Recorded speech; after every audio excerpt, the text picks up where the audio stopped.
Hello hi हाम्रा घर अनार त फलेछन् अनार फलेछन् तर अनार कुहिएर यता पनि फलेछन् ठुल्ठुला अनार फलेछन् तर कुहिएर खान पाइएन।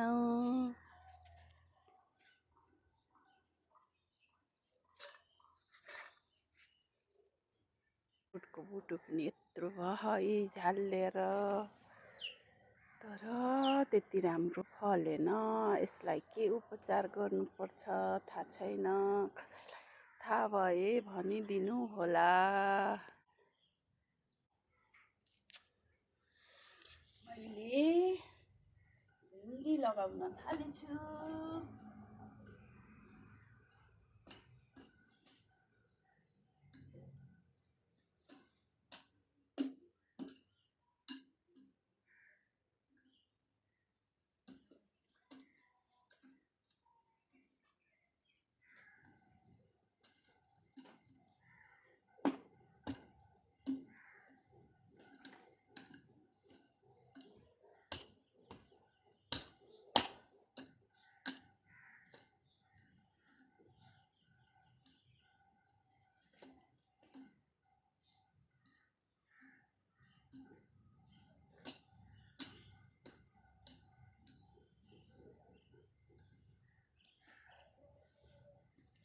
दुईखेर भयो यो भिन्डी लाउन थालेको।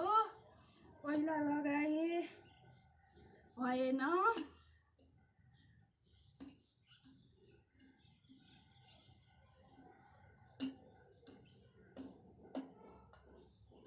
अहिले फेरि लगाउन थालेको। पहिलाको पानीले सबै खतम पारिदियो।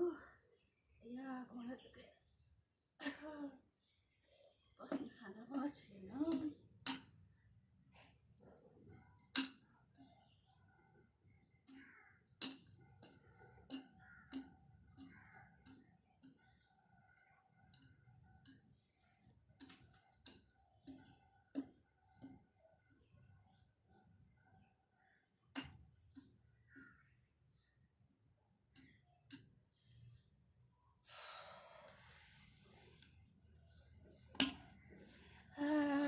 भिन्डी लगाइयो, अस्ति नै लगाएको थिएँ, पानीले सबै मर्यो।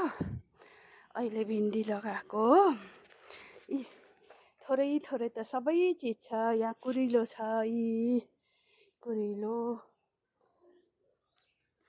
कुरिलो छ। यहाँ बोडी झालिन लाछ। त्यहाँ अनार छ अनि खुर्सानी छ अनि ड्रागन फ्रुट छ तर फलेन।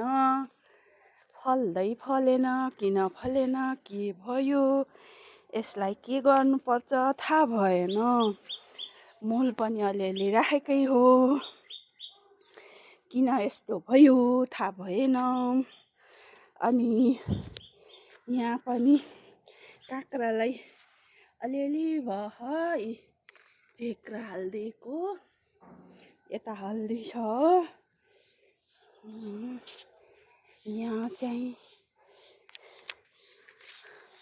सानो अमिलो फलेको छ। सानो अमिलो फलेको छ। पातलो पोर जस्तो बाक्लो फलेन, अहिले पातलो फलेको छ।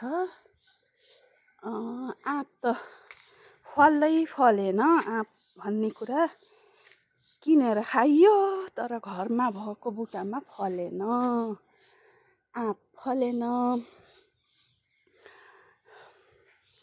तर अनार हो। अनार त्यस्तरी हेर्नुहोस् त पुरा दागी लागेको छ। के भएको दागी लागेर यसको इलाज गर्न सकिएन। यहाँ यति राम्रो फुल पनि फुलेको छ।